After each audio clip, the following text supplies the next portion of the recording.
Hi everyone. I'm sharing this bonus episode of Flourish After 50 with you today, and it's a little different. I originally recorded this conversation with a friend of mine, Melissa Braden, for another series I ran called Women 50 Plus Talk. It was an important conversation that she and I had, but the sound quality was a bit rough, so it's been sitting on my hard drive for a while, and I decided this week to pull it out, dust it off, and using some new AI editing tools, I've been able to improve the quality of sound somewhat. But I really didn't want to leave this episode sitting unlistened to. I invite you to listen anyway, because the honesty and heart in this conversation more than make up for it. In this episode, Mel shares her reflections about what it was really like for her to step away from a big public service career when she took an early retirement package in her mid-50s. She shares the perspective 18 months in, the wobbles, the wins, the identity questions, and some of the ways where she's created more choice, community, and, as she calls it, me time in this new chapter. So if you're thinking about change, already in the middle of one, or just wondering what life after a big career could look like, this one's for you. Imperfect audio and all, let's dive into this episode with the wonderful Melissa Braden.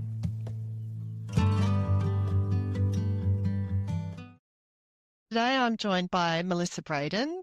Mel, welcome. Hi, Sue. Lovely to be here. Mel's actively living life on her terms after a career of 25 years in the public service.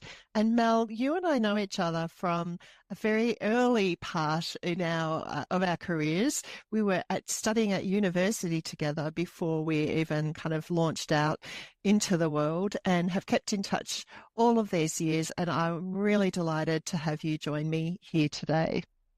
Lovely. Yes, I do recall those early uni years. But so much has happened in between and lots to share today. Yeah, that's great. So tell us about your describing yourself as living life on your terms now. What does that mean, and what were the things that led you to think about life or this chapter in that way? So I think for me, I'm very much a forward planner. And so I kind of had a bit of a mid-40s kind of thinking in myself at that point in time. So quite early, thinking, what's my next 10 years look like? And then when I got to 50, what does that look like? And making some adjustments, knowing that there will be a time in my life where my son has left home, grown up. And so my life is going to be looking a bit different. And what level of control do I want to start to put in place and plan for to be able to have a life that's perhaps on my own terms? So that was about simple things of thinking about my financial situation and what, how would I attain independence in relation to that? What are some of my aspirations around my future directions?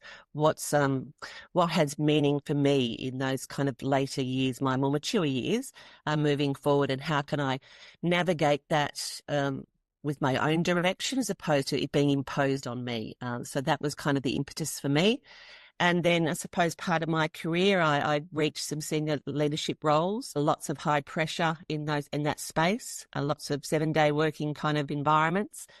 And so I got to the point where I was starting to really evaluate my level of satisfaction in doing that particular work at that particular time of my life, so late 50s. And it was really when I started to break it down and utilising a bit of that life wheel and thinking about those quadrants. And one of those quadrants was job satisfaction. And I rated that about 15%, which was incredibly low. So I actually had a very low satisfaction. I loved what I did, but in terms of satisfaction of the environment, being within that kind of structure I felt disallowed me to be creative.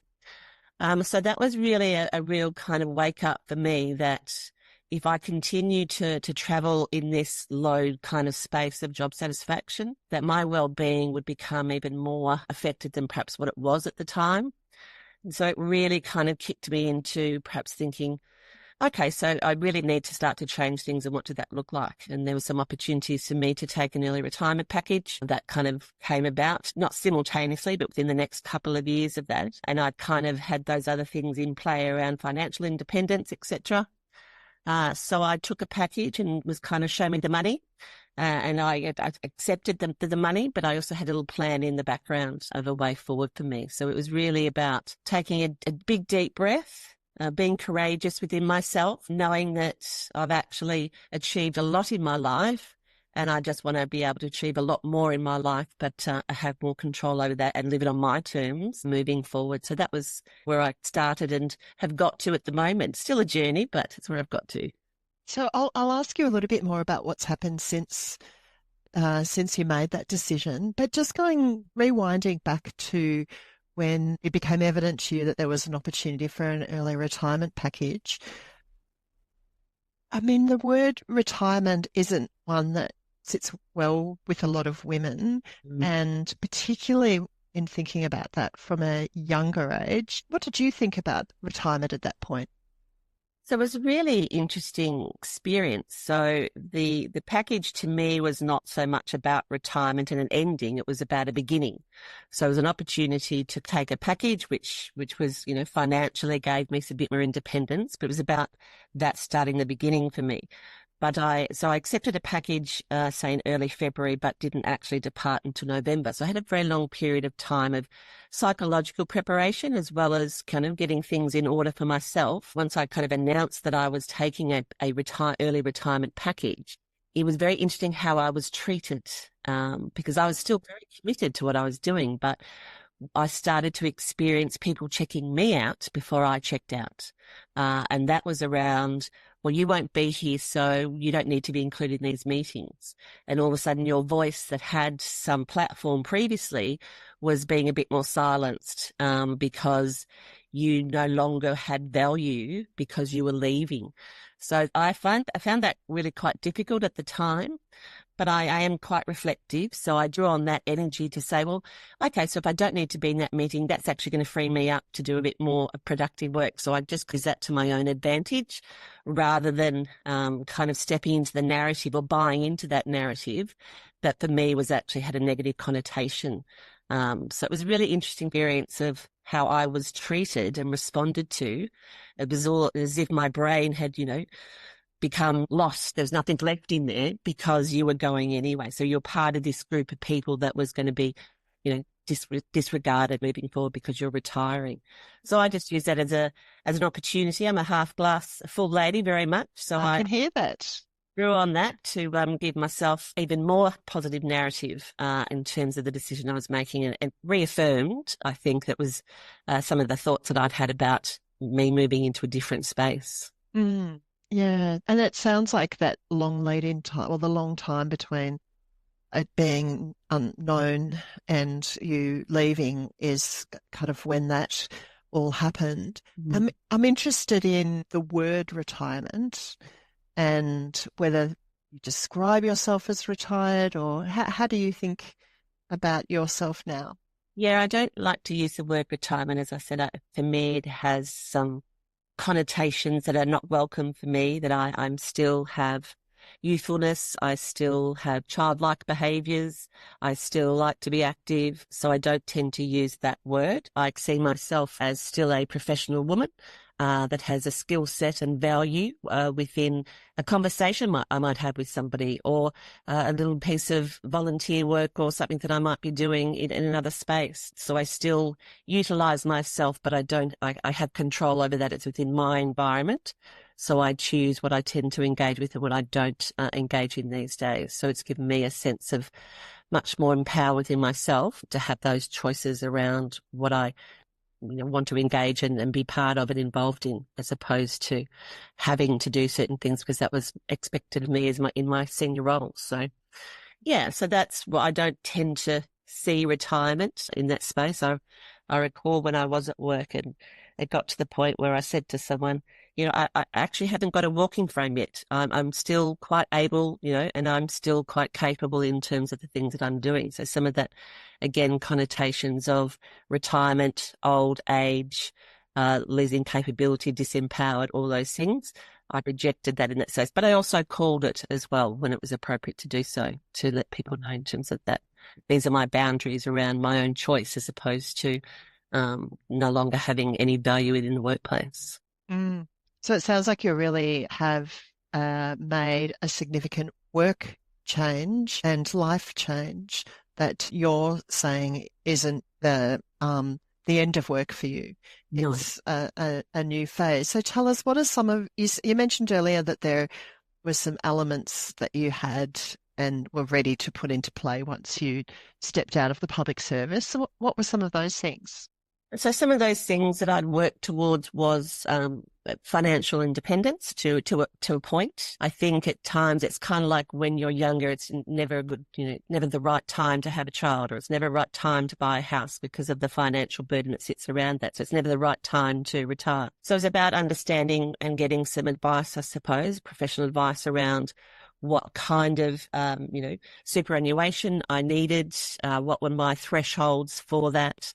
Because technically I could have earned more money staying at work, but I was becoming, quite unwell in that space. It wasn't a healthy space for me to be. So some of that was financial independence. I am a social worker by trade, so I've always maintained my registration and been active in that space. So I had a fallback in terms of post departing the public service, that I could fall back into that profession, which I've done. So I've been able to maintain some employment in terms of contractual work, but again, when I choose to do so. And I think for me, it was about simple things like joining my local community recreation sports centre and engaging in aqua aerobics, which I love. And there's people of all ages, gender, sex, etc. And we get in there and dance around to 80s, 90s music for about 45 minutes every day. So starting to actually engage and see what was in my community that I hadn't really had time to be able to invest in personally, because my time was consumed in the vortex of work.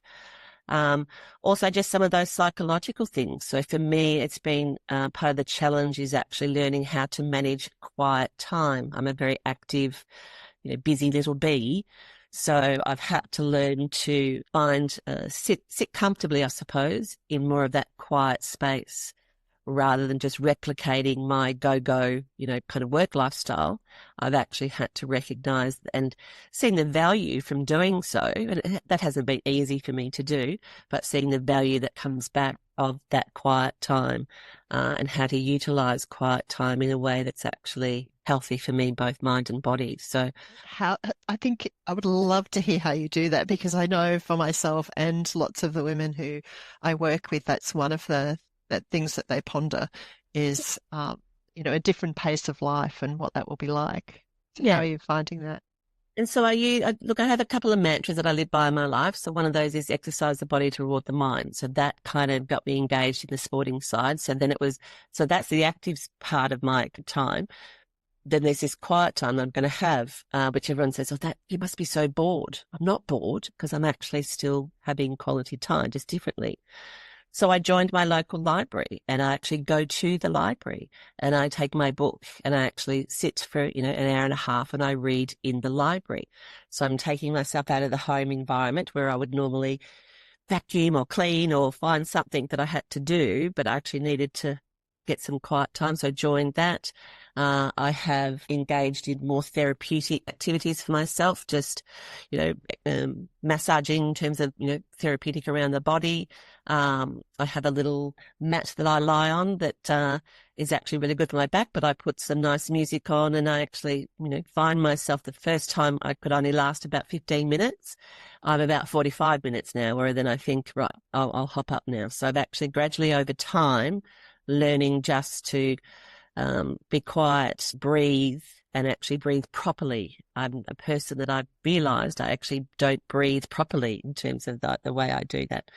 So learning to become a bit more in tune with my own body and myself around that. So, but it's not been easy, and everyone will have different things and ways of doing stuff. But that's something I found has been the biggest challenge for me. So I have to be really quite disciplined in kind of not sitting in that dwelling negative space, but using the quiet time in a space that still has some reward, but it's with me. It's not with anyone else. I call it me time. That's my second mantra.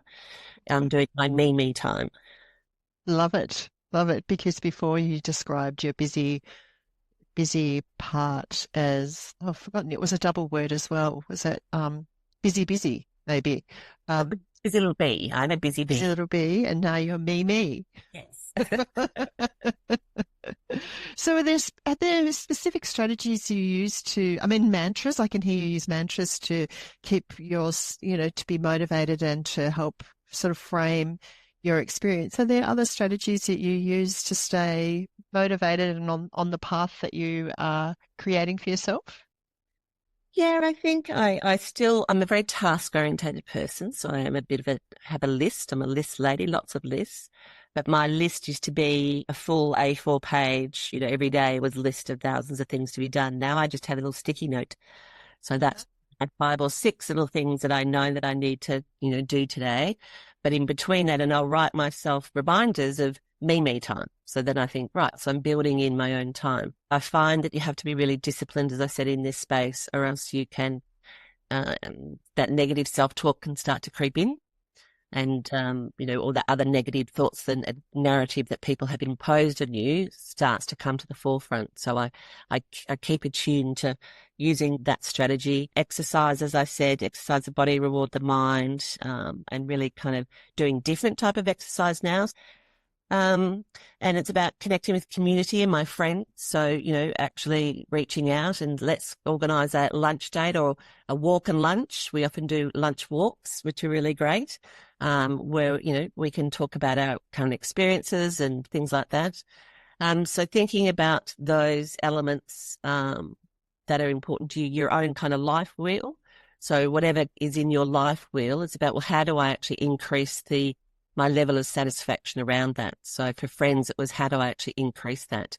And that's about actually locking things in, looking actively in your community of activities you'd like to do or musicals to go to or, things like that. So I use some of those kind of strategies, I think, just to keep myself in that space of living that life on my own terms and not dropping back into some old patterns and behaviours, which do happen. And I have to remind myself that actually you can just slow down, Mel, and breathe. Everything will land somewhere. It always does, and it always has. And give myself that opportunity to kind of take the next step forward in something that I might be looking to do or achieve. I always love your self-insights and your self-reflection and the way that you strive to think positively and with a growth mindset and acknowledging that negative thoughts creep in, that's natural, but kind of moving closer and inching closer to that positive thinking. It's really enjoyable to hear how that's supporting you in this process. You talked then about friends, and I guess one of the questions I hear from women who are considering retiring early or leaving their formal workplace and starting a different life is their concern that everyone else they know is going to be working and they won't have the same availability as them. How have you found social connection for you Yeah, outside of the public service? and that was, I suppose, again, because I was 55 at the time. So just the day before I turned 56, I actually departed public service, which had been a goal that I'd actually set to not necessarily retire, but to be able to retire or depart from work at that point in time. So I was in the younger kind of age group. So a lot of my friends do still continue to maintain full-time employment. But I have a few other friends that don't. So that's kind of where we've started to get together and join, I suppose, on our similarity of our situation at the moment. So we've drawn on each other's kind of strengths to engage a bit more and do those things.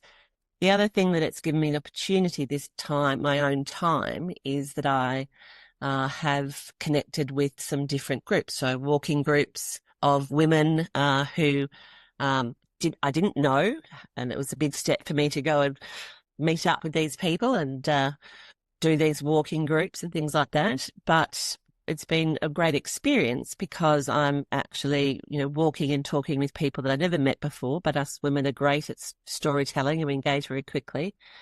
So I've been able to connect with some women in those spaces who might be older than me or younger than me, some in full-time, some in part-time, some not working at all. So a variety of women and where they are in their own stages of life. So looking and taking some of those courageous steps again to things that I wouldn't necessarily have gone to before, but I've actually picked up and gone, well, I actually might go to that women's group for dinner. There's a dinner next Thursday. It's local to my area, so I'll just go along and they're really nice because there's no pressure. You're not there to just talk about work or anything like that. It's really just connecting as women and having a nice meal and talking about different topics and things like that, and starting to create some new friendships, which has been really good. Lovely. So how long has it been since you've stepped out of the public service? Yeah, so it was the 31st of November, 18 months ago. So it was 2023. Okay. So No, 18, yeah, yeah. 18 months? Yes. 18 months. I'm so quick. And I haven't back a day, I must say. I really haven't. I thought I might have some of those moments of, what have I done?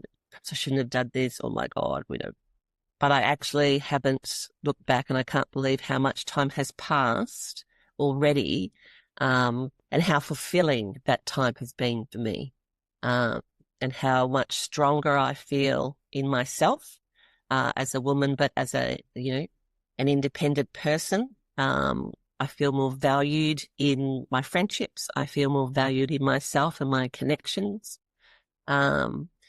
And haven't looked back at all. I don't miss the vortex one iota. So what's the biggest sort of lesson you've had about yourself, like the learning about yourself that you've experienced, if you think back on the last 18 months? I think part of the challenge for me was that I had, so my previous role was a regional general manager, and I've had leadership roles. So I had titles that gave me a certain level of, where I sat in the hierarchy. It brings a certain kind of, value to you as a person. So when that was gone and people kind of said, well, what do you do? And it's like, oh, well, how do I describe myself now? What am I? I don't want to be retired because I don't see myself as in that language. So I kind of suffered the reverse, or the kind of extension of the imposter syndrome. So, we go through our careers at time and we're doing things and we think, that's not me. I can't possibly do this. Yet I, did them very well and eloquently and successfully. And so I found there was this new imposter syndrome of, well, who am I now? How do I, because I don't think I've got value, because a lot of that was kind of drawn out of you in that kind of space I was working in. And so I've had to, that's been the narrative that's been the hardest one for me to kind of, am I a social worker now, or am I a retiree now, or am I, just a single mum now that's, living alone and an empty nest person? So I had to really think about, and I actually worked through it in my own supervision that I have for social work, and actually wrote myself a kind of narrative around when I'm, delivering perhaps some training or something that I might be doing a bit of contract work. How do I introduce myself? Because I'm no longer have that title that has a whole lot of things that people already know that comes with that title. So that was probably one of the biggest challenges for me, was just how do I articulate who I am that doesn't necessarily associate itself with a title that was a previous work title, that was history. And how do I rewrite the new chapter with describing myself? So the hardest part for me for a while, it made me really quite nervous when I was asked. Yeah, I can imagine. I can understand why, because it's essentially about identity. Yes. And you've been in the process of forming a new identity. And where would you say you've landed with that then? How would you describe yourself at a training now? And so I do senior facilitation. So I work for a psychology company now, doing some contract work. I work maybe 7 days a month. maybe. But I choose when to do that work and when not to. So I have some choice over that. So I describe myself as a senior facilitator, who's worked in the public service for 25 years. I've held senior leadership roles, and managed multidisciplinary teams across both Victoria and Queensland. And I'm very passionate about, psychological safety and the things that come with that. So that's the kind of work that I do now, which is actually sharing. So I've found my new way of being able to share my past and support growth in others to actually have a more fulfilling kind of perhaps work experience, currently their employment experiences, and moving forward. So I love the sharing, what I'm giving back to younger people who are moving through their own careers, who are working in private, public, a whole range of kind of environments, that I actually have so much to give. And I see it be absorbed in, a virtual training meeting and things like that, and get some lovely feedback around, how knowledgeable and what I've been able to bring from my own experiences and knowledge into that space. So, but I was very anxious about doing that at first because I thought, but I'm the retired person that, lost their brain because they were getting old.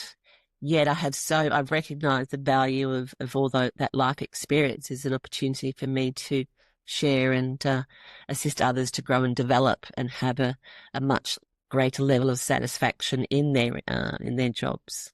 So, yes, it's a really different framing, isn't it? And Chip Connolly talks about it as elderhood, and this phase of kind of midlife and beyond as being where we have crystallized knowledge that is available for for sharing and mentoring and supporting others. At the same time, continuing to be as curious as we are wise. And I hear that in you as well, which is a really interesting and different life stage. what I also, and just So so what I've gained from doing this training is I operate very much off a learning environment. So I still want to learn. So by delivering training or interacting with people in the community, I'm still learning. So I'm taking in lots more. So that's, giving me a lot more kind of, food for thought and processing, and keeps my mind really active as I kind of be part and engage in that. It's not just me delivering, it's actually me taking something back as well every time that I do it. So it's a great experience. And have there been any times over the last 18 months where you've just kind of given yourself a huge high five for, your achievement and your progress in this time? Yeah, I think so. Probably more in terms of just the way I was internally feeling about myself. So I followed my little mantras, exercise the body to reward the mind, started to do that quiet timing it better. And the other thing that I changed was my relationship with food. I have never had a good relationship with food. I'm a very boring eater, and probably I am an assembler as opposed to a creator of food. So I assemble food on a plate. I love that. And what I have, and I probably, because of the work hours I was keeping, it was fast, quick assembly, which was kind of, heavy food, not particularly perhaps good for me. So once I started to decide, perhaps I need to change the load of my fridge. So I now have more veggies than anything else in comparison to the other parts of my fridge, whereas it probably was a bit the other way. It was like frozen veggies that you could shove in the mic and be ready in 2 minutes, because that's about as much time as I had. So with some of those things, I think in a combination, the high five is I actually feel better, I feel lighter, I feel more energized, I feel more capable within my own body to take on new challenges in my chapter. So I do lots of high-risk activities. I go abseiling, I go kayaking. I get there because I forget that I'm not 25. I book these things and I think, this looks so much fun, what a hoot. And then I get there and I look up the giant kind of cliff and go, right, well, it's too late now. You can't back out. Give it a go. And I do. And yes, I'm a bit terrified, all the rest of it. But when I finished it, high five, because I've done it and I feel exhilarated in doing that. So I know that's not everyone's cup of tea, those types of activities. So it can be anything, but just putting yourself out there and go, yeah, let's just, abseil off that cliff and it'll all be good, I'm sure. I love that example because it's also something that is pushing you to your edge, to your slightly beyond your comfort zone. And we know that that's really good for us to be stretching ourselves or continuing to stretch ourselves. So that's a really great example of that. So for someone who's listening to this who is on the precipice of a decision or has made the decision and is transitioning out of a career. So what you're saying is you continue to work, so it's not as though your working life is over, but you've left a significant career. What would be your sort of number one top tip for them in sage advice for that taking that step? I think that's a bit of a tricky one. I think for me, I'd encourage people to really start to become aware of the self-talk. So self-talk will either enable us to change or it will disable us in terms of change. So when I became more aware of my own self-talk that was disabling me from the change because it was a fear of this or this, is it the right time, or perhaps I don't have enough money, or what will I do, and all those negative kind of things that were coming to that space. When I became more aware of that, I started to challenge my own, so encourage people to challenge your own self-talk, to reframe some of that in a different way that's got the positive twist. So if I do this, instead of, well, therefore I don't have a job and I don't have the title, but I have choice. So, and my choice is to perhaps do some volunteer work or, go and get some paid employment doing something in aged care or whatever, suits people's own personal needs. So it's about really challenging myself on my own self-talk, we often use to keep ourselves in that kind of space. And just finding it at the flip side of that. So it's kind of like the pancake. I'm going to flip the pancake over and find, well, what's on the other side of that? So the other side for that was choice, and choice has been incredibly empowering for me. And I really love the life that I am living. Of course, it has challenges, life in general has challenges, but I'm so much more capable and able to manage that within my own kind of my own vortex now, which is not one that was sucking me down. This vortex is actually, giving me wings, I suppose, to, go off and flitter off and give things a go and try new things and Jump off cliffs and kayaking and all that kind of stuff. So I think that's probably what I would encourage, because it's often that mind talk, that own self-talk is the one that will hold us back. Because we're not giving ourselves permission. So I gave myself permission. I think that's probably a key thing. Give yourself permission. And once you do that step forward that you take, that little step, will then turn into a few more steps after that, which means you're on your journey, you're on your way. So I've given myself permission. And if you take that step, once you give yourself that first permission, then followed by more steps. Yeah, it's such wise advice, Mel, and your story illustrates exactly how someone might approach that. And I've really, really enjoyed hearing about your transition to life beyond the public service. So if we were to be having a conversation with you in 2 years' time, what would you hope to be different about you then? Oh, I've thought about going and living in overseas for like a couple of months and just hang out in Portugal and just be immersed in a different culture for 2 or 3 months. I'm not sure.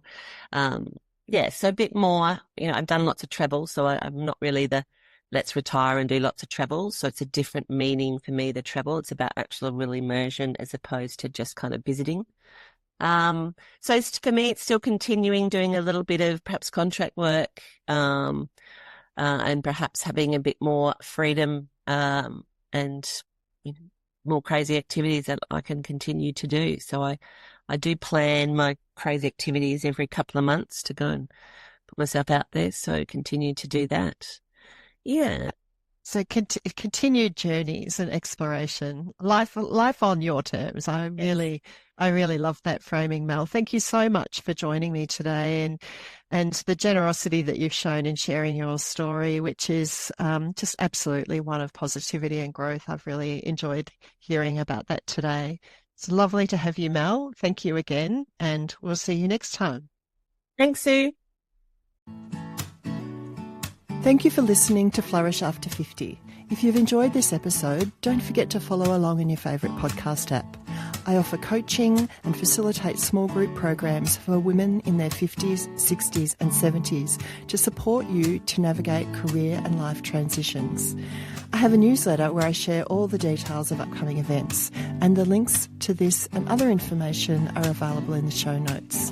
Until next time, keep noticing who you are, have the courage to lean into who you're becoming, and seek out the people and places where you truly belong. This episode was recorded on the lands of the Wurundjeri people of the Kulin Nation, and I pay my respects to elders past and present.